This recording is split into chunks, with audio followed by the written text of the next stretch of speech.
Bonsoir Valérie Pécresse. Bonsoir. Merci d'être avec nous. Vous êtes ancienne ministre et vous êtes en campagne, candidate pour la tête de la région Île-de-France. Vous connaissez le principe de l'émission, on est ensemble jusqu'à 20h. Je vais d'abord vous interroger sur l'actualité politique. Et c'est Edwige Chevrillon, éditorialiste à BFM Business, qui viendra ensuite nous rejoindre pour Question d'écho. BFM Business, où vous pouvez nous suivre en direct, côté radio, et nous réécouter en intégralité, côté télé, à 22h ce soir. Et puis c'est Anna Cabana, grand reporter au Point, qui viendra faire votre portrait et voir la cohérence de votre parcours. Mais on va parler d'abord de votre campagne et de votre façon d'être dans l'opposition. Il y a 15 jours, quand vous avez lancé votre campagne, vous avez dit des socialistes, leur bilan, c'est leur boulet. Et ça nous a rappelé une autre formule, je voudrais que vous écoutiez. Parce que leur bilan, c'est leur boulet. Je crois que leur bilan, c'est leur boulet.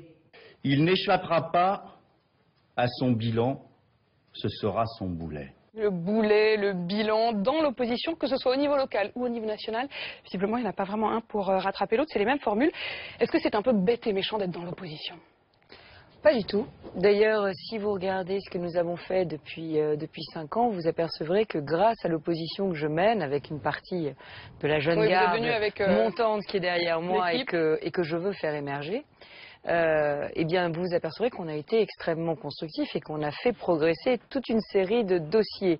Vous savez que nous sommes même allés jusqu'au Nord-Pas-de-Calais chercher des rames de trains régionaux d'occasion qui étaient vendus par le Nord-Pas-de-Calais pour les faire racheter par l'Île-de-France. Oui, parce que la situation est tellement dramatique en Île-de-France et personne ne faisait rien que nous avons eu cette idée-là. Que vous avez été chercher. Oui, mais je peux vous dire qu'au départ, ça a créé un petit émoi de penser que la première région de la 5e puissance mondiale était obligée d'aller acheter des rames d'occasion dans le Nord pour pouvoir satisfaire aux besoins de ses transports. Sur ces formules, malgré tout, on a quand même le sentiment que à gauche, à droite, vous avez les mêmes formules. Et d'ailleurs, les Français paraissent presque résignés. Il y a un sondage du jour, le sondage Institut CSA pour Atlantico, qui montre que pour les Français, de tous les leaders de droite comme de gauche, il n'y en a pas un qui ferait vraiment mieux que François Hollande. Ils feraient tous, tout simplement, ni mieux ni moins bien.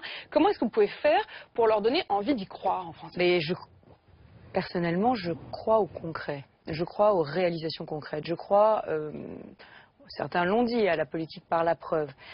Vous parliez du bilan qui est un boulet. Excusez-moi, est-ce qu'il y a quelqu'un qui considère qu'on vit mieux en Île-de-France aujourd'hui qu'il y a 15 ans, qu'on se transporte mieux, qu'on se loge mieux, que le chômage a baissé, que la pollution a baissé, puisque ça fait 2 semaines qu'on ne parle que de ça. On n'a jamais eu autant de pics de pollution en Île-de-France. Est-ce que vous pensez vraiment que c'est un bilan qui est montrable ? Moi, je crois aujourd'hui qu'après 17 ans de gestion, la gauche socialiste et verte doit s'interroger sur une Île-de-France qui n'a jamais été aussi inégalitaire. Non, mais c'est important. Mais bien sûr, ces et on va en fractures parler très précisément de Mais oui, mais l'Île-de-France. c'est ça le bilan de la gauche. Ils ne peuvent pas échapper à cet inventaire. Sauf qu'on a quand même le sentiment qu'en politique, pour le coup, au niveau régional comme au niveau national, vous vous renvoyez chacun dos à dos vos bilans. C'est le cas de François Hollande, ne serait-ce que sur la Libye, il attaque les prédécesseurs, ne serait-ce que sur le chômage, il attaque les prédécesseurs. Et on a l'impression que rien ne change. Si en 2017, l'offre est la même qu'en 2012, c'est-à-dire François Hollande, Nicolas Sarkozy et Marine Le Pen, est-ce que vous trouverez ça satisfaisant ? D'abord, pour répondre complètement à votre question, je crois aussi que nous avons à faire l'inventaire de ce que nous avons fait et de ce que nous n'avons pas fait. Je ne pense pas que nous Donc le bilan, c'est pas juste l'opposition qui doit le faire, mais aussi chacun doit faire aussi son inventaire et l'inventaire de ses erreurs. Et moi, je ne crois pas que nous gagnerons la présidentielle de 2017. Je parle de la droite et du centre réunis, que je souhaite réunis. Je ne pense pas que nous gagnerons si nous ne faisons pas l'inventaire. Et d'ailleurs, j'ai lancé le mouvement. J'ai écrit un livre pour montrer tout ce qu'on n'avait pas fait, pas bien fait, et tout ce qu'on avait bien fait aussi. Mais alors, parce que l'inventaire, il doit être lucide. Mais aujourd'hui, il y a encore une forme d'omerta à droite sur cette question de l'inventaire. Et moi, je crois qu'on doit la faire. On doit la faire parce qu'on doit identifier les points de blocage des réformes. Et le fait que Nicolas Sarkozy soit redevenu le chef de la droite, est-ce que ça ne va pas encore plus empêcher la possibilité d'un inventaire ? Non, je pense qu'il ne pourra pas réussir s'il ne le fait pas lui-même. Et je pense, comme je sais que c'est un fin politique, je pense qu'il le fera. Il le fera vite, vous pensez ? Il le fera, il est obligé de le faire parce que, effectivement, qu'est-ce que nous disent les Français ? Et vous l'avez dit, depuis 2012, je fais le tour, si ce n'est de la France, au moins de l'Île-de-France. Qui est déjà assez vaste. Qui est déjà très très vaste et qui comprend des territoires ruraux, des territoires urbains, des ghettos. Et à chaque fois que je parle avec les Franciliens, ils me disent « Pourquoi vous ne l'avez pas fait avant ?» Qu'est-ce qui nous prouve que vous le ferez après? C'est plus important la crédibilité des hommes politiques finalement que leurs propositions aujourd'hui. Et pour moi, la crédibilité, c'est simplement aussi une question de génération. Pourquoi est-ce que je veux faire monter la jeune génération avec moi? Effectivement, on voit un certain nombre de jeunes qui sont dans votre équipe, qui sont venus avec vous Oui, sur mais ce pourquoi? plateau. Mais parce que je pense que la jeune génération, elle a ses preuves à faire. Elle a besoin de résultats. Mais elle n'a pas le bilan comme un boulet. Non, mais elle a Pour besoin reprendre votre expression. C'est vrai, mais surtout elle a besoin de résultats. Elle a besoin de résultats pour prouver qu'elle a du talent, pour prouver qu'elle a l'envie, pour prouver qu'elle est compétente. Donc ils seront encore meilleurs quand ils seront au pouvoir. Un mot sur les attentats évités, l'attentat évité de cette semaine. Henri Guénaud, de votre famille politique, estime que Manuel Valls, Bernard Cazeneuve et François Hollande ont exploité l'attentat manqué à des fins politiques. Est-ce que c'est aussi votre sentiment ? Moi, je ne rentrerai pas dans ce genre de polémique. J'étais hier à Villejuif avec Bernard Cazeneuve, en train de me recueillir dans cette église où tous les paroissiens se sont sentis menacés, et puis me recueillir aussi à l'endroit où a été lâchement assassiné Aurélie Chaplin. Et je peux vous dire que cette mobilisation de tous faisait chaud au cœur. Et je pense que quand la France est menacée, tous les Français doivent se rassembler et qu'il n'y a pas de place pour les polémiques. En revanche, je pense que ce qui manque peut-être dans notre dispositif institutionnel, c'est un moment où le Premier ministre, le ministre de l'Intérieur, viendrait dire, peut-être à la représentation nationale, peut-être à huis clos, ce qui s'est passé vraiment. Qu'est-ce qu'ils ont déjoué réellement? Où sont aujourd'hui les dangers? Parce que c'est vrai que nous sommes députés de la nation. Vous donnez à vous, députés, par exemple Oui. devant l'Assemblée nationale, davantage de précisions, de détails? Peut-être à huis clos, peut-être devant certaines commissions, éventuellement devant la commission d'enquête que préside Éric Ciotti sur le terrorisme. Peut-être, c'est pas forcément une information qui doit être diffusée à tout le monde. Pour l'instant, ça manque. C'est pas prévu dans notre dispositif institutionnel et je pense que ce serait de nature effectivement à nous éclairer d'abord sur l'état de la menace terroriste et à faire en sorte que l'Assemblée nationale et le Sénat se sentent partie prenante de cet effort de lutte contre le terrorisme qui doit nous mobiliser tous, y compris l'Assemblée nationale, puisque nous votons la loi renseignement et que nous sommes divisés sur cette loi. Alors que si la menace est telle qu'on nous l'a décrit, eh bien je pense que nous serions, si nous étions tous convaincus de cette menace, nous serions sans doute plus unis sur cette loi renseignement. Vous dites que vous la voterez, cette loi. Le vote est le 5 mai prochain, cette loi sur le renseignement. Mais bon, vous demandez une clause de revoyure. Et effectivement, dans votre famille politique, il y en a beaucoup qui se sont insurgés et qui finalement ont dit qu'ils ne la voteraient pas ou qu'ils auraient des doutes. Est-ce que justement, après cet attentat évité, avec cette menace omniprésente, vous estimez qu'il faudrait un soutien plus franc, plus massif ? En tout cas, ce qui est sûr, c'est que cette loi, elle est utile. Cette loi, elle est utile, elle est même nécessaire. Maintenant, il n'est pas question de voter une telle loi sans avoir des vraies garanties pour éviter les dérives. Parce que cette loi peut générer des dérives. Donc nous avons obtenu déjà pendant le débat que l'opposition, quelle que soit la majorité en place, puisse siéger dans la commission de contrôle. C'était absolument crucial. Moi, je crois qu'il faut aller plus loin. Il faut une clause de revoyure pour réexaminer et faire un bilan tous les 2 ans de cette loi, comme on fait le bilan de la loi bioéthique, par exemple. Exactement, ou pour en réduire peut-être les pouvoirs qui seraient donnés au service de renseignement en fonction aussi, là encore, du danger et des pratiques. Moi, je crois qu'il faut cette clause de revoyure et je ferai partie des députés qui saisiront le Conseil constitutionnel pour que le Conseil constitutionnel se prononce et regarde, vérifie bien que l'étendue des pouvoirs qui sont donnés au service de renseignement ne sont pas... Le fait que François Hollande lui-même dise qu'il allait saisir, ça vous suffit pas? Je crois qu'il l'a bien fait de le faire. À partir du moment où il le saisit, effectivement, le Conseil constitutionnel a toute latitude pour regarder tous les articles de la loi, mais nous allons faire une saisine argumentée. Et la saisine argumentée, ça veut dire que nous aiguillerons le Conseil constitutionnel sur certains points de la loi qui méritent d'être creusés et peut-être, et notamment sur la question évidemment de la protection des données personnelles.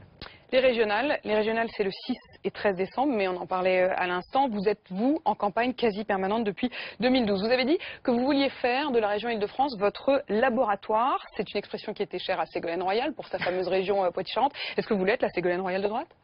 En tout cas, ce qui est sûr, c'est que mon modèle de campagne, c'est plutôt Jacques Chirac. Jacques Chirac de 94. Il a continué à être ce qu'on appelait un bébé Chirac. On ne se refait pas, vous savez, on ne renie pas ses parents. Il avait fait théoriser l'idée de cette rencontre, de prendre le temps. Et croyez-moi, si vous le voulez, mais les Franciliens sont très sensibles au fait qu'on prenne le temps. Là, cette semaine, j'étais dans le sud de l'Essonne rurale, à Prunay-en-Essonne, à Milly-la-Forêt, à des endroits où ils n'ont pas vu de politique depuis combien d'années, dans des petits villages. J'étais dans un petit village, Monerville, où le dernier café va fermer. Et on discutait de savoir comment est-ce qu'on pouvait faire un plan régional, un pacte régional pour cette ruralité qui se meurt et qui a le sentiment qu'elle est complètement reléguée et oubliée. Et croyez-moi, le fait de voir des hommes politiques sur le terrain, je pense que ça leur fait du bien. Longtemps avant l'élection, ça leur fait du bien. Après, ils nous disent, on veut vous revoir après. Mais qu'ils comptent sur moi pour revenir. L'Île-de-France, c'est votre alpha et oméga. Vous abandonnerez tout pour l'Île-de-France? Aujourd'hui, ce que les Français recherchent, c'est de l'authenticité et en même temps, c'est des hommes politiques qui se donnent à fond. Moi, j'ai entendu Yann Verling dire il n'y a pas longtemps, on est trop payé. Non, on n'est pas trop payé. Peut-être qu'on ne travaille pas toujours assez. Moi, je pense qu'on doit se donner à 100%. Je ne serai plus députée si je suis présidente de région. Je ne candidaterai pas à une primaire pour la présidentielle. Je refuserai tout poste de ministre qui pourrait m'être proposé. Que ça. Que ça, c'est un mandat, c'est 6 ans, c'est un contrat de confiance entre les franciliens et moi et je veux être jugée sur mes résultats à la fin. Il y a une seule femme pour l'instant, vous, à la tête d'une région pour l'UMP, peut-être 2 avec Virginie Calmels à Bordeaux. Je le souhaite. Ça fait quand même pas très très lourd. Moi, je souhaite que Virginie Calmels soit investie. Je pense qu'elle peut apporter beaucoup. Je pense en plus que c'est un signal fort. Vous savez, ces élections locales sont des élections qui ne sont pas extraordinairement politique au sens politicien du terme. C'est des élections dans lesquelles il faut défendre un certain nombre de valeurs. Moi, je placerai ma candidature sous le signe d'un certain nombre de valeurs, l'autorité, la liberté, la justice. Mais je pense que dans ces élections locales, le plus important, c'est de réussir à faire des choses, à construire du logement, à faire rouler les transports, à faire investir les étrangers en France. Donc à agir pour un territoire. Et je pense qu'une personnalité de la société civile comme Virginie Calmels, qui a décidé de s'investir en politique, peut apporter beaucoup. Mais à gauche, c'est pareil. A priori, il n'y aura qu'une seule femme tête de liste pour les régionales. Peut-être Marie-Pierre de la Gontrie, vous savez, on ne sait pas encore. Voilà, qui est en tout cas candidate face à vous, en tout cas aux primaires. Ce sera le 28 mai prochain, côté socialiste. Mais est-ce qu'il aurait fallu mettre des quotas ou imposer une parité à la tête des listes? Mais vous savez, c'est compliqué de devenir chef d'équipe. Parce qu'en réalité, une liste régionale, c'est une formidable équipe. C'est 209 conseillers régionaux. Mais vous voulez dire que c'est compliqué pour une femme d'être chef d'équipe? Non, c'est compliqué tout court. C'est compliqué tout court. Et donc, il faut arriver à être légitime. Vous pensez que si on impose ça par les quotas, j'ai été désignée en Île-de-France. J'ai été désignée en Île-de-France, dans une région où c'est pas un mystère. Nous avons toute une catégorie de ténors politiques. Plutôt masculins. Plutôt masculin, mais pas que. Mais enfin, en tout cas, on a une grande variété de ténors. Et je me suis imposée, et par mon travail, et par une certaine forme de légitimité, parce que justement, cette équipe, je l'ai fait émerger, cette équipe de l'Île-de-France. Et je pense que c'est long, c'est compliqué pour une femme d'arriver à ce niveau. Regardez pour les maires, regardez dans les mairies. On a beaucoup de femmes élues. C'est plus difficile pour les femmes? Parce qu'elles ont des bâtons dans les roues? Non, c'est parce que... Je comprends pas exactement ce que vous voulez dire. Est-ce que c'est plus compliqué parce qu'elles n'en ont pas les moyens? Est-ce que c'est parce qu'on leur laisse pas les moyens? C'est pas ce que je veux dire, Apolline Malherbe. Ce que je veux dire, c'est qu'il y a des postes dans lesquels vous êtes nommé. Dans ces postes où vous êtes nommé, c'est possible de sauter des étapes. Par exemple, vous pouvez nommer une femme secrétaire d'État, même si avant elle n'a pas été députée, si elle n'a pas été militante du parti, si elle n'a pas été élue locale. Pour une tête de liste régionale, c'est impossible. C'est impossible parce qu'il faut qu'on ait l'autorité et la légitimité de conduire une équipe d'élus, de militants, de personnes qui sont eux sur le terrain et qui font de l'action politique depuis toujours. Donc si ils ne considèrent pas que vous êtes le premier d'entre eux, le chef légitime, c'est comme un capitaine d'une équipe de football. Si c'est pas le joueur qui a la meilleure capacité à coordonner l'équipe, il ne sera pas capitaine, et il ne sera pas reconnu légitime par les joueurs et il ne les fera pas bien jouer. Vous avez parlé tout à l'heure du fait que vous souhaitiez des accords avec le centre. Est-ce qu'au niveau des régionales, il y aura des accords nationaux ou est-ce que ce sera au cas par cas et que le meilleur gagne? Le sujet est simple. Les électeurs ont aimé que nous soyons unis au départemental. Ils ont aimé que nous soyons unis avec le centre. Et quand je dis le centre, c'est les centres. Et ils vont détester que vous ne soyez pas unis pour les régionales. C'est les centres, hein. Je suis très claire, UDI et Modem. Tous ceux qui veulent l'alternance... Vous êtes plutôt à la mode Juppé, les centres, qu'à la mode Sarkozy, le centre. Non, moi je suis très claire. Tous ceux qui veulent l'alternance à Jean Peluchon, qui veulent une autre politique en Ile-de-France et donc une alternance à François Hollande. Et du coup, si les modems viennent avec moi, c'est qu'ils veulent l'alternance et ils font un choix très clair en me rejoignant. Mais vous me dites, les électeurs vont être déçus. Je pense qu'ils seront déçus si nous ne faisons pas l'alliance dès le premier tour, mais moi, je respecte mes partenaires.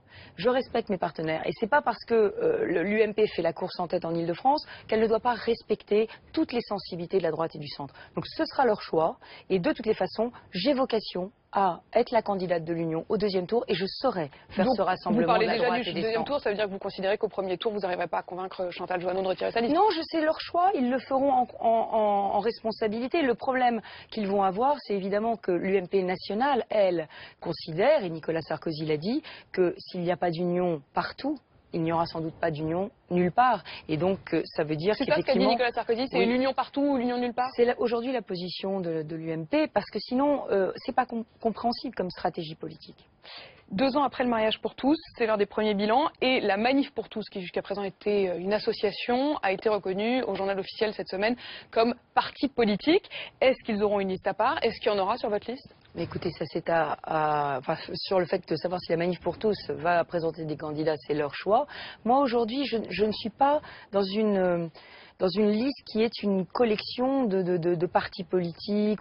Moi, ce que je souhaite, c'est amener avec moi des personnes qui se reconnaissent dans mon projet. Ce que je veux, c'est changer l'Île-de-France. Ce que je veux, c'est mettre fin à 17 ans de gabegie, de clientélisme, d'argent gâché et d'injustice. Ce que je veux, c'est qu'on investisse pour l'avenir, qu'on investisse dans les lycées, qu'on investisse dans les transports, qu'on investisse pour créer de l'emploi. Donc et puis surtout, je veux que les gens l'Île-de-France devienne le grand Manif Londres. pour tous ou pas, ils auront leur place éventuellement sur votre liste. Non, c'est pas le sujet. Le sujet, c'est qui veut changer l'Île-de-France, vient avec moi changer l'Île-de-France. Après, sur cette question de la Manif pour tous ou de quoi que ce soit, moi, soyons clairs, le mariage pour tous a divisé la droite. 2 ans après, il y a eu les pros et les antis.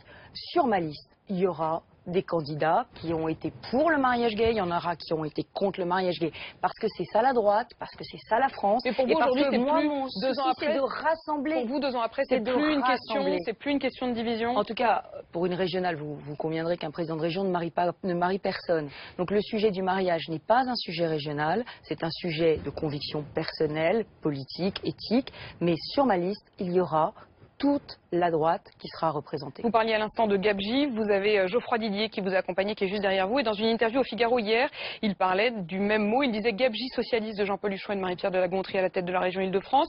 Il disait qu'ils avaient gaspillé des millions d'euros. Vous êtes d'accord avec cette attaque? Mais bien entendu, et nous allons le prouver, nous allons le démontrer. Et je vous en donnerai qu'un seul exemple, le plus criant. Nous avons lancé une pétition pour le déménagement du siège de la région. Nous avons 200 millions d'euros d'hôtels particuliers. Nous venons d'en racheter un 5e dans le 7e arrondissement de Paris. Et nous avons pour... vous trouvez que c'est inutile? Attendez. Et pour les fonctionnaires, parce que les hôtels particuliers, vous savez, c'est pas très logeable. Pour les fonctionnaires, nous louons 26 millions de bureaux, toujours dans le 7e arrondissement de Paris, parce qu'il faut qu'ils soient près des grands pontes politiques, qui eux sont dans les hôtels particuliers. Mais ça n'est pas acceptable, 25 millions d'euros de loyer. Si on vend les hôtels particuliers, qu'on déménage en banlieue de l'autre côté du périphérique, ce qui est encore la région Île-de-France, vous en conviendrez, au contraire. Donc si on déménage, on fera 26 millions d'euros d'économie dès la première année. Et sur 17 ans, ça fait une ligne de RER en plus en Île-de-France. Vous voyez, c'est un détail, ça a l'air comme ça. Ils vous diront 26 millions d'euros, c'est un détail. Qui peut dire sur le nombre de devant les fonctionnaires Français, 26 millions d'euros, c'est un détail. Et sur le nombre d'élus, Valérie Pécresse, il y a 13 régions, 2 fois moins de régions, et pourtant il y a toujours le même nombre d'élus régionaux. Est-ce que si vous arrivez au pouvoir, est-ce que la droite arrive au pouvoir, est-ce qu'il y aura moins d'élus? Madame de Malherbe, il y aura surtout moins d'agents publics à la région pour faire les mêmes politiques.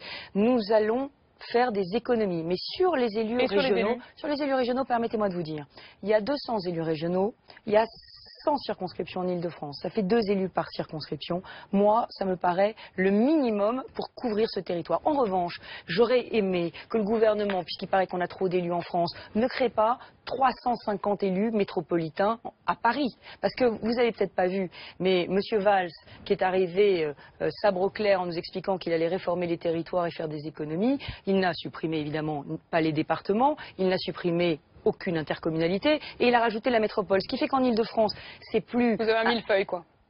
Mais c'est plus un millefeuille, c'est une pièce montée.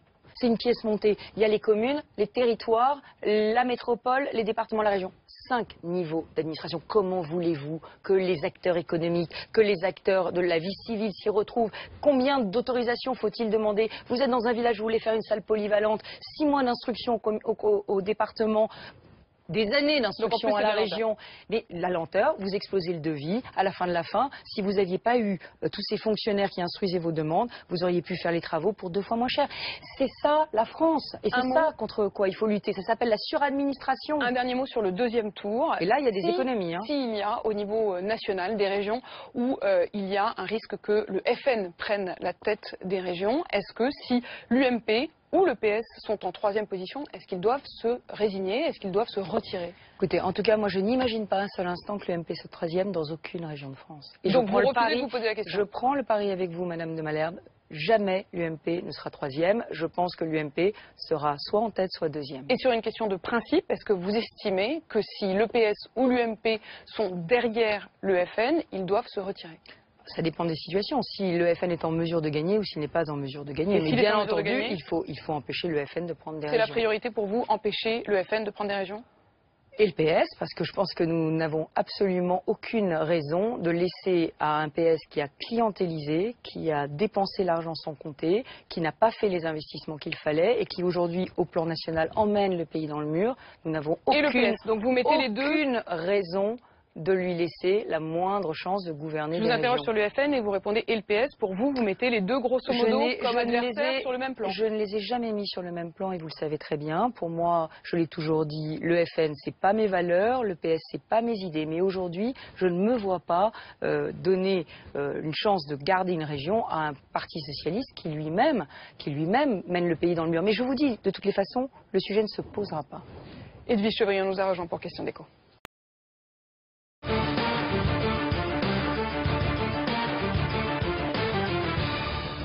Bonsoir Valérie Pécresse. Bonsoir. Bonsoir Apolline. Bonsoir Edwige. On va parler d'économie et d'entreprise parce qu'à partir de demain, je crois, vous faites un stage dans l'entreprise. Alors je ne sais pas si c'est compatible avec le fait de faire campagne pour la présidence de la région Île-de-France, mais demain... Ça fait partie de mes immersions. Voilà, vous allez faire une immersion d'entreprise dans une petite entreprise. Est-ce que vous pensez que c'est bien qu'il y ait des passerelles entre la société civile, comme Virginie Calmels, vers le politique, ou le politique vers la société civile, vers l'entreprise? Est-ce qu'il en faudrait plus de passerelles?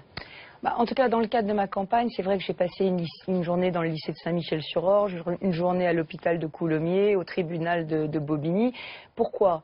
Parce que c'est très important de comprendre le fonctionnement même des choses, pas seulement d'en parler ou d'en discuter, d'aller vraiment toucher du doigt la réalité. Il y a trop de méconnaissance de la part des politiques du fonctionnement de l'entreprise et de l'économie. Oui. Peut-être pour ça que le processus des réformes est si difficile à accoucher en France. Tout à fait. Et puis je pense aussi que le diable est dans les détails. Je pense qu'on a une très grande méconnaissance du monde de l'entreprise et surtout du monde des PME. Moi, j'ai fait des stages en entreprise quand j'étais jeune, mais ça doit dater d'il y a au moins 25 ou 30 ans, parce que je ne suis plus si jeune. Et quand Entreprise et Progrès m'a proposé d'aller comme ça une semaine en entreprise. J'ai dit oui tout de suite à Denis Terrien. Je lui ai dit oui parce que je pensais que ça venait compléter vraiment de manière très utile cette connaissance que j'avais de la région. Alors je vais à Saint-Ouen-le-Monde, mais j'ai demandé à aller dans une PME française. Voilà, 25 salariés dans le siège. Alors il y en a qui connaissent. C'est moins connu qu'Habitat, mais ça existe, c'est français. Comme Arnaud Montebourg, voilà, comme quoi c'est la nouvelle mode des politiques. Je ne laisse pas Arnaud Montebourg seul faire la promotion des produits français. Il y en a qui connaissent très bien l'entreprise. C'est Emmanuel Macron. Il a dit qu'il fallait... Il connaît bien la banque d'affaires, surtout. Banque d'affaires. C'est pas tout à fait pareil que la PME. Non, mais c'est un peu... Non, pardon, c'est pas la même chose que la PME. Je pense que c'est pas du tout la même chose. L'entreprise, ça peut être une grande entreprise aussi. En l'occurrence, je vais parler de Renault, qui est plutôt une très grande entreprise. Il a décidé augmenter la participation de l'État dans le capital de Renault pour profiter de droits de vote double. On ne va pas rentrer dans tout le système. Bref, il a décidé qu'il fallait mettre fin au capitalisme naïf en France et qu'il fallait que l'État joue son rôle. Il s'oppose à Carlos Ghosn. Vous soutenez plutôt Carlos Ghosn, vous soutenez qui lui dit je ne veux pas de l'État, pas plus d'État, ou vous soutenez plutôt Emmanuel Macron qui dit c'est normal que l'État actionnaire joue son rôle? Eh bien, si Vous avez ce Monsieur budget, Macron, non mais Monsieur Macron veut mettre fin au capitalisme naïf, mais on pourrait peut-être aussi mettre fin, j'allais dire, à l'hypertaxation naïve du gouvernement aussi, celle qui a conduit en réalité un certain nombre de nos grands groupes à se faire racheter par des groupes étrangers ou à se délocaliser à l'étranger. Donc, si l'hypertaxation naïve du gouvernement pouvait avoir une fin et qu'on pouvait se redire les choses et se dire franchement que si on veut avoir des grands groupes français, c'est pas seulement une question de droit de vote double, c'est d'abord une question de localisation de leurs sièges sociaux et de leurs comités exécutifs, et qu'aujourd'hui un grand nombre de grands groupes français, à cause de la politique fiscale du gouvernement, ont mis leurs sièges sociaux et leurs comités exécutifs hors de France. Et qu'aujourd'hui les décisions sont prises ailleurs. Ou pas? Est-ce que l'État a raison? Vous êtes à Bercy. Est-ce que l'État a raison de faire jouer ses droits, et notamment ses droits de vote double? Ça va coûter combien? Ça va coûter 1 milliard d'euros au gouvernement français. Ah bah c'est une paille, je sais, 1 milliard d'euros, c'est comme les 25 millions de la région de France, c'est l'épaisseur du trait. Ça va coûter 1 milliard d'euros. Pour quel bénéfice pour l'État français? S'il y a effectivement des décisions stratégiques à prendre sur l'avenir de Renault et de la filière automobile, alors ça se justifie peut-être. Mais au-delà de ça, la vraie politique, celle que devrait mener le gouvernement, c'est celle de la baisse des charges. Et c'est à celle-là que M. Macron devrait s'atteler, au lieu de faire des mini-réformes qui aujourd'hui ne nous servent à rien. Si au lieu de faire la prime d'activité qui va consister à demander à tous les Français... Demain on connaîtra le chiffre du chômage, on sait que de toute manière les chiffres sont très mauvais sur les jeunes. Est-ce que cette prime d'activité est quand même peut-être une manière d'inciter, de valoriser le travail, notamment auprès des jeunes? C'est une formidable occasion manquée. On est en train de refaire cette réforme qu'on aurait dû faire nous. Voilà. Je le dis on aurait dû la question celle de la fusion, mais je l'ai dit dans mon livre, celle de la fusion du revenu du RSA et de la prime pour l'emploi. On aurait dû faire cette fusion, mais cette fusion, l'argent de cette fusion, les moyens de cette fusion, on devrait les mettre dans une baisse des charges salariale, une baisse des charges salariales qui permettrait d'augmenter les salaires nets des Français. Parce que comme ça, ce serait en travaillant qu'on gagnerait plus, et pas en allant à la CAF demander un chèque. Parce que qu'est-ce qui va se passer? Qu'est-ce qui va se passer? Vous le savez très bien. Ce qui va se passer, c'est que tous les jeunes à qui on va ouvrir cette prime d'activité, il y en a les 2 tiers qui ne vont pas aller la demander. Comme il y a aujourd'hui les 2 tiers de tous ceux qui pourraient bénéficier du RSA qui ne le demandent pas, les commerçants qui ont des petits revenus, les agriculteurs qui ont des petits revenus, les salariés qui ont des petits revenus. C'est une bonne idée, mais simplement les gens ne le savent pas. Mais non, pas du tout. Je dis qu'on fait une logique de guichet, d'allocation et de chèque. Les Français ne veulent pas vivre d'allocations et de chèques. La plupart des Français veulent vivre de leur salaire. Et le problème, c'est qu'on fait des allocations qui coûtent très cher, et qu'au lieu de faire ces allocations, on devrait passer dans une logique de salaire net, de baisse des charges salariales et patronales. Patronale, c'était la TVA anti-délocalisation que le gouvernement a détruit, que j'avais faite, et qui était la bonne mesure de compétitivité. On le sait tous, et ils le savent tous. Monsieur Macron le sait. On l'a fait au dernier moment, ça ne change rien. Oui, de toute façon, vous ne l'avez pas appliqué. Mais quel sectarisme d'enlever quelque chose de bien, alors même si ça a été fait au dernier moment, enfin voilà, ça ne peut pas être une excuse. Le sujet, c'est qu'il faut baisser les charges patronales et faire la TVA anti-délocalisation, tout le monde le sait, et en revanche, il faudrait, à la place de cette prime d'activité qui est encore un chèque, une allocation qu'on donne, il faudrait donner une baisse des charges salariales. Et je vous le dis, pourquoi? Parce que ce RSA, cette prime d'activité, elle a des effets pervers. On voit bien quand même que vous êtes favorable à la fusion des deux. Non, je suis favorable à ce que les travailleurs pauvres, ce qu'on appelle aujourd'hui les travailleurs pauvres, aient un salaire direct plus élevé. Je suis favorable à la remontée des salaires directs. Le sujet aujourd'hui, c'est qu'on ne gagne pas assez d'argent en travaillant. Mais la prime d'activité a un effet énorme, pervers. Et tout le monde le sait, personne ne le dit. C'est qu'en réalité, pour toucher la prime d'activité, il ne faut pas trop gagner.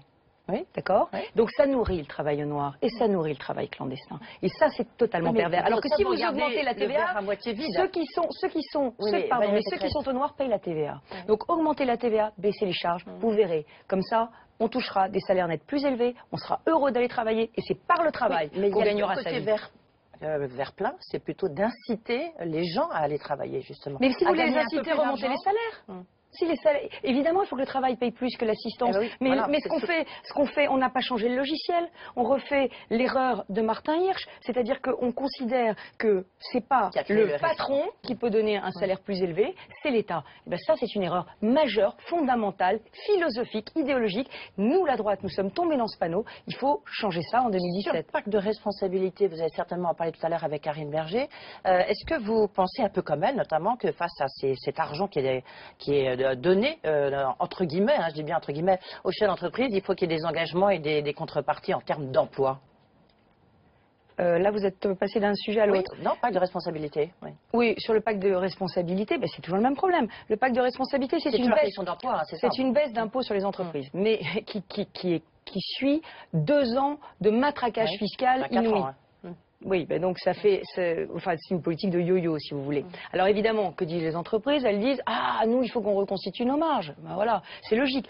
Si au lieu de faire le pacte de responsabilité, on avait fait une baisse des charges patronales et salariales, eh bien on aurait aujourd'hui des salariés plus heureux, plus d'emplois et des patrons qui gagneraient mieux leur vie. Et en plus, on aurait augmenté les taxes sur les produits importés. Et on aurait baissé les charges sur les produits français.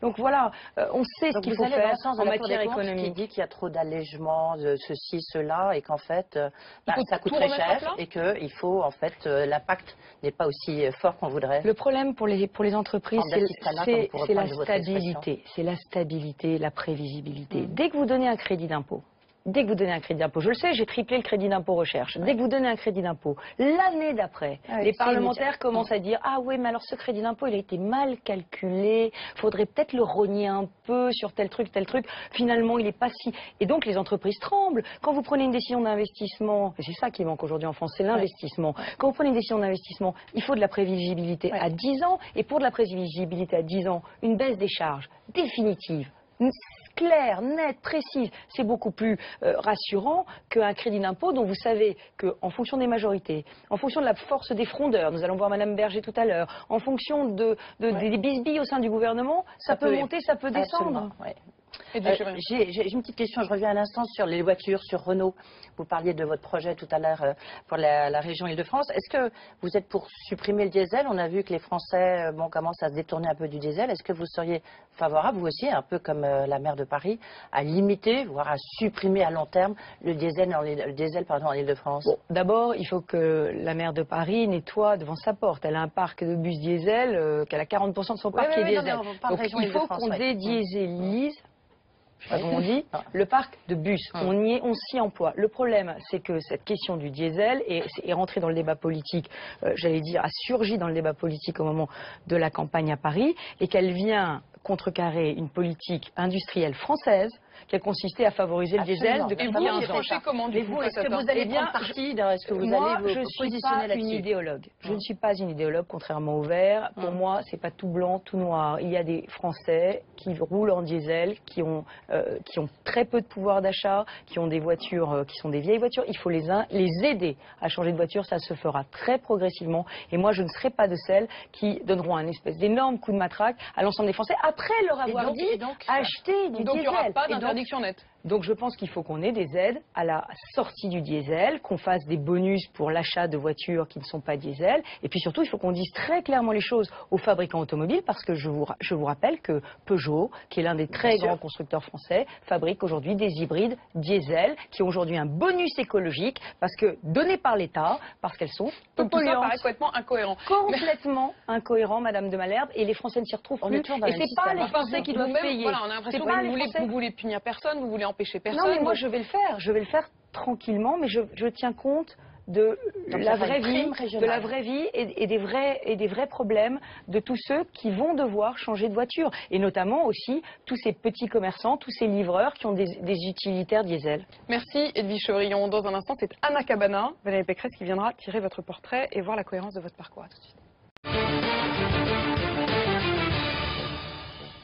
Bonsoir Anna Cabana. Bonsoir Apolline, bonsoir Valérie Pécresse. Alors, bonsoir. Moi j'ai envie de commencer par une photo. On vous regarde. Voilà, alors c'est vous, dans le point du 16 avril, et vous boxez. La Valérie Pécresse d'aujourd'hui, c'est une boxeuse?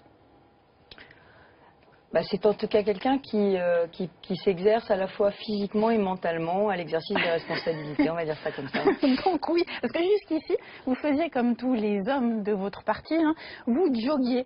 Vous aviez même posé Aussi. en train de courir dans le Point. C'était il y a plus d'1 an et demi, le 12 septembre 2013. Alors, à droite, les hommes politiques se font très souvent prendre en photo en train de courir pour montrer leur virilité, leur ténacité, leur endurance. Et au fond, donc Sarkozy, Villepin, Fillon. Mais en femme, non, hein, vous étiez, dans mon souvenir, la première à avoir fait ça.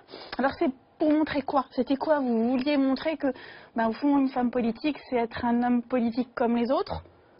Qu'il n'y a pas que les hommes qui ont l'étoffe. Qui en ont. Exactement. Ah, On va le dire comme ça. Soyons, On va le dire comme ça, même si je revendique ma part de féminité aussi, parce qu'en short, voilà, une femme reste une femme. Pareil, voilà. Une femme reste une Il faut femme. montrer qu'on a de l'endurance, quoi. Non, mais c'est pas ça, mais c'est que je pense, moi je me suis remise au sport en quittant mon ministère. Je suis un plaidoyer pour les sportifs tardifs. Je m'y suis remise parce que... Vous allez peut-être réussir à me convaincre. non, mais c'est absolument indispensable. Ça change tout. Quand on est soumis à un stress comme celui auquel nous sommes soumis, quand on reçoit autant de coups que nous en recevons, il faut apprendre aussi à encaisser et à se détendre. Il faut un exutoire. Moi je pense que le sport pour le mental est quelque chose, et pour le physique est quelque chose de très important. Oui, mais donc En vous tout cas, c'est joguez nécessaire à mon équilibre. Et maintenant, vous vous montrez en train de boxer, ça veut dire que parce que c'est plus original, finalement, ça vous avez trouvé votre marque à vous? Non, je fais les deux, je fais même du pilates, mais le pilates c'est franchement ridicule. Ouais, Donc je pense que je vais rester à la boxe. Non, la boxe, je m'y suis mise parce qu'en réalité c'est quelque chose d'extraordinairement relaxant. Mais et est-ce que qui c'est me pas quand permet même de un ne peu pas une être métaphore agressive. de la politique? Qui me permet de ne pas être agressive. Mais contrairement à ce que vous pensez, la boxe détend énormément. En fait, mieux vaut boxer le punching ball que de boxer ses adversaires. Exactement, ça permet d'être extraordinairement détendu, y compris devant des journalistes. Mais en même temps, en même temps, c'est une singularité de se montrer en train de boxer. Vous avez Il y a mis beaucoup de longtemps. femmes aujourd'hui. Oui, mais vous avez mis longtemps me à trouver le marqueur de singularité de Valérie Pécresse. J'ai pas dit déshabillée, vous n'étiez pas complètement déshabillée, mais disons un marqueur de singularité. Là, vous l'avez trouvé? Non, c'est pas tout à fait ça. Ce qui s'est passé, c'est que moi, je suis une femme très pudique.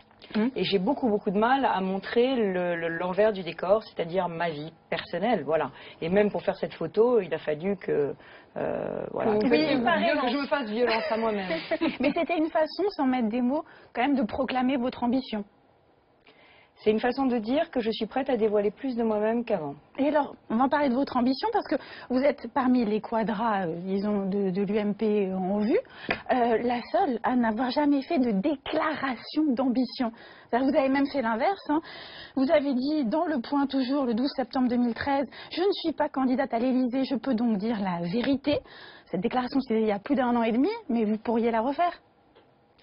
Ah ben moi j'ai même dit à Rony il y a 2 semaines qu'en 2016 je ne serai pas candidate à la primaire. Je suis candidate à la présidence de la région Île-de-France, mais je veux en faire évidemment la vitrine d'une action politique. Et un laboratoire de ce que peut être la politique, la bonne gestion d'un territoire, et rompre avec les injustices sur un territoire, et redynamiser un territoire, et redonner sa fierté de capitale de la 5e puissance mondiale. J'entends bien, mais en même temps, parmi les autres quadras, il y en a d'autres qui ont des laboratoires, qui veulent montrer, etc. Et néanmoins, ils prétendent officiellement à la présidence de la République. Oui, mais leurs laboratoires, du coup, ne sont que des marchepieds. Moi, c'est pas un marchepied. Moi, c'est pas. Je n'utilise pas l'Île-de-France et les Franciliens pour mes ambitions.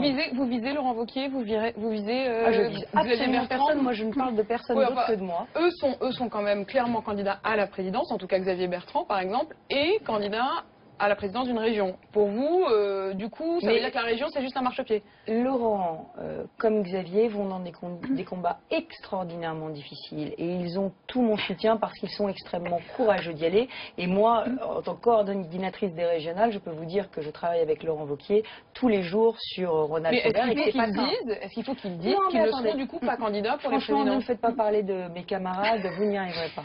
Mais est-ce que ça veut dire que eux, s'ils peuvent à la fois être candidats, y compris dans des combats très ardus, et néanmoins candidats aussi à la présidence de la République, si vous voulez, dans une perspective, parce qu'ils ont fait ces déclarations-là, ça veut dire qu'ils vous seraient supérieurs, Valérie Pécresse? Non, vous ne me piégerez pas avec ça. Mais non, mais c'est simplement que l'Île-de-France, c'est la région capitale. Et l'Île-de-France, elle a besoin d'un patron à plein temps. Vous avez dit que c'était 5 milliards d'euros, mais vous vous êtes un peu trompé. C'est 5 milliards d'euros pour l'Île-de-France et 6 milliards et demi en plus des 5 milliards, donc 11 milliards et demi si on compte l'ensemble des investissements transport qui dépendent du président de la région. Donc 11 milliards et demi de vos impôts, mesdames, qui doivent être mieux dépensés. Et si vous regardez le Grand Londres et que vous regardez Paris, vous vous dites, il y a vraiment franchement quelque chose de beau à faire. Donc pour Valérie Pécresse, le moment n'est pas venu d'afficher cette ambition-là. Non, mais je ne dis pas que ce ne sera pas un autre jour. Ah ben non.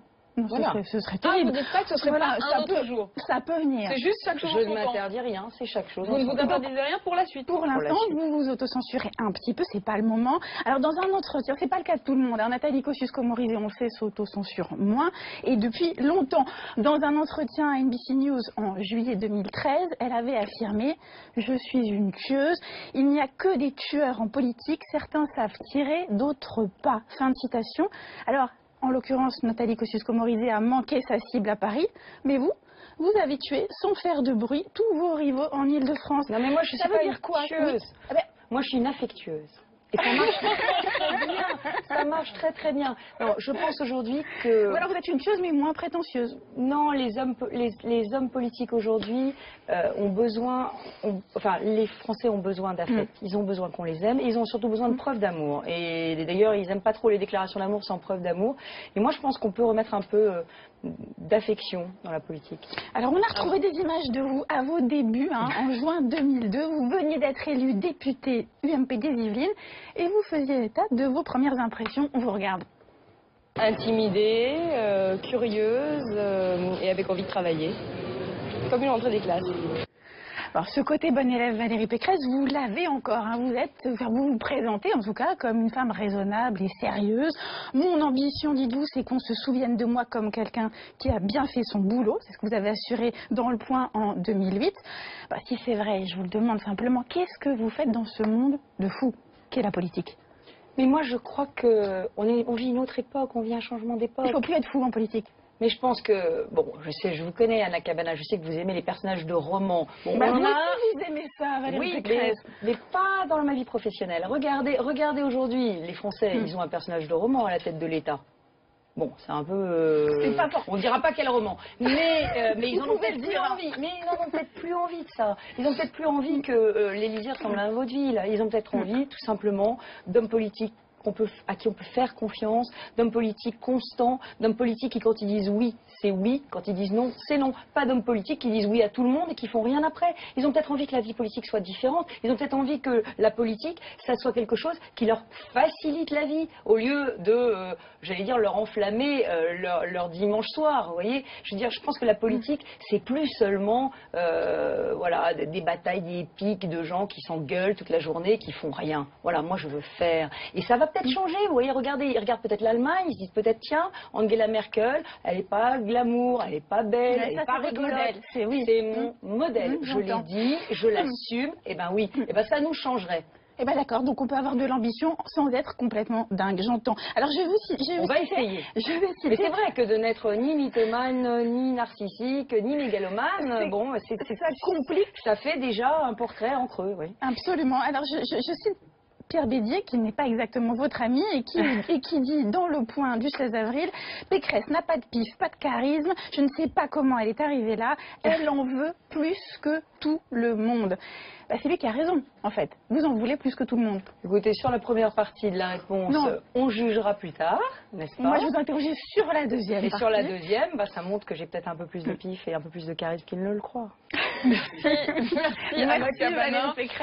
Valérie Pécresse qui dit « Je ne suis pas une tueuse, je suis une affectueuse ». On vous retrouve dans un instant pour la deuxième heure de ce BFM politique. Et d'ici là, on va faire un point sur l'actualité ce dimanche soir.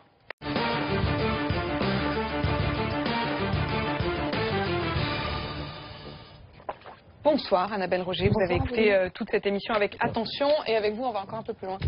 Bonsoir Valérie Pécresse. Bonsoir. Si vous devenez présidente de région Île-de-France, vous déménagerez en banlieue, vous avez dit. Si on vend les hôtels particuliers, qu'on déménage en banlieue de l'autre côté du périphérique, qui est encore la région Île-de-France, vous en conviendrez, au contraire. Donc si on déménage, on fera 26 millions d'euros d'économie dès la première année. Vous voyez plutôt côté Versailles ou côté Saint-Denis? Là où c'est le moins cher. Alors? Vous avez la réponse.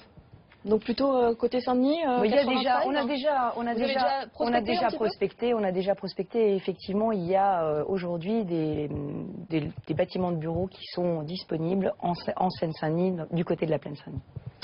Vous vous définissez comme une femme politique du réel. Personnellement, je crois au concret. Je crois aux réalisations concrètes. Je crois, certains l'ont dit, à la politique par la preuve. Alors j'ai regardé un petit peu votre programme. Vous avez 8 priorités. En gros, toutes les compétences de la région. Il y a les lycées, les transports, le logement. C'est pas très concret, ça fait beaucoup, non? Vous connaissez mon programme avant que je l'ai dévoilé. Ça va être compliqué. J'ai regardé les priorités. Non, ce sont celles-ci? Non, mais ça, c'est les compétences de la région. Ouais. Donc, c'est normal que je m'intéresse aux compétences de la région. Vous n'avez pas encore de programme, hein? Non, on le est bien programme, d'accord. Hein. Bah non, là, pour l'instant, Donc, je suis dans une on avait période... beau le chercher, on ne pouvait pas le trouver. Non, vous ne pouviez pas le trouver. Je suis dans une période de rencontre avec les Franciliens pour essayer d'identifier, effectivement, comment on va lever les verrous pour faire quoi?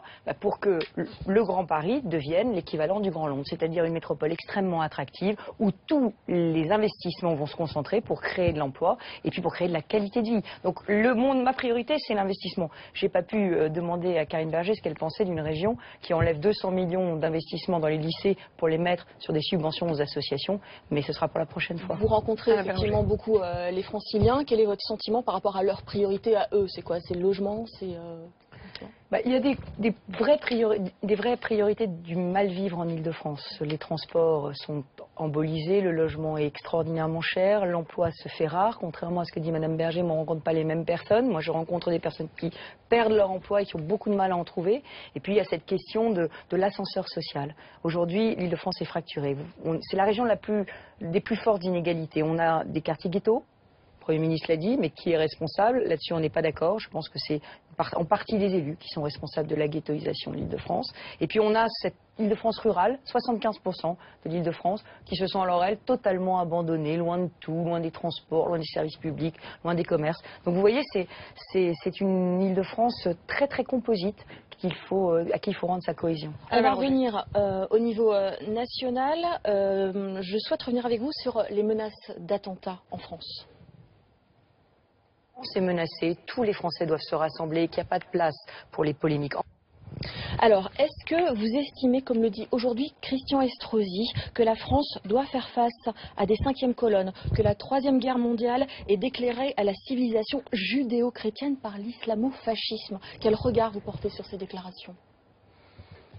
Moi, je ne suis pas dans les grandes phrases. Je pense qu'il y a une guerre qui est menée aux civilisations, à la civilisation en tant qu'elle privilégie l'être humain par rapport à la barbarie. Et cette guerre, elle est menée par des terroristes. Elle est menée... Donc, attention, vos mots ne sont pas les mêmes. Vous dites les civilisations et non pas, comme Christian Estrosi, la civilisation judéo-chrétienne. Et vous ne dites pas les islamo-fascistes, comme le dit Christian Estrosi, mais vous dites les terroristes. Bien sûr, Est-ce qu'il va trop loin, Christian Estrosi, en utilisant ces termes-là? Mais je crois qu'aujourd'hui, nous avons en France des Français qui sont de religion musulmane, qui se sentent pleinement français et qui se reconnaissent pleinement dans toutes les valeurs de la République. Et ces Français, nous devons les emmener avec nous dans notre lutte contre la barbarie et le terrorisme. Nous ne devons pas les perdre en route en attaquant de front ce à quoi ils croient, c'est-à-dire un islam modéré. Gérard Larcher s'est dit choqué par ces propos. Est-ce que vous le rejoignez? Je n'ai pas écouté les propos de Christian Estrosi, donc oui, vous me les citez, mais vous me les citez hors contexte, je ne sais pas ce qu'il a voulu dire, je ne sais pas ce qu'il a dit. Moi, en tout cas, ma France, c'est une France dans laquelle tous ceux qui se reconnaissent dans les valeurs de la République s'unissent pour lutter contre ceux qui essaient de la détruire. Et ceux qui essaient de la détruire se réclament d'un islam dévoyé. Ils s'en réclament quand même.